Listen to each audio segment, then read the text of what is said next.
A for C, all for Christ. ప్రభువునకు ఇష్టంగా బ్రతికి చూడు, నీకు మేలు చేస్తూనే ఉంటాడు ఎప్పుడు. ప్రార్థన. ప్రేమమయుడ, కృపామయుడ, మా ప్రియ పరలోకపు తండ్రి, సర్వశక్తిగల మీ నామమునకు స్తోత్రములు దేవా.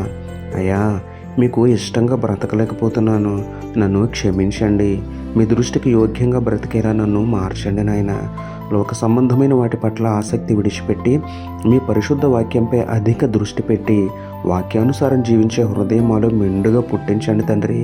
మనుషులకు ఇష్టంగా బ్రతకాలని ప్రయత్నించడం కాక మమ్మల్ని సృష్టించిన మీకు ప్రీతికరంగా జీవించాలనే బుద్ధిని అనుగ్రహించి పరిశుద్ధ ప్రవర్తన కలిగి జీవిస్తూ మీ నుండి మేలును పొందే ధన్యకరమైన జీవితం మాకు అనుగ్రహించమని వేడుకుంటూ, మేలు చేసే మంచి దేవుడైన మీకే స్తుతులు చెల్లించుకుంటూ, నమ్ముట నీ వదననైతే నమ్మువానికి సమస్తమును సాధ్యమే అన్న విశ్వాసంతో యేసయ్య పరిశుద్ధ నామములో ప్రార్థించి పొందుకున్నాము పరమ తండ్రి. ఆమేన్.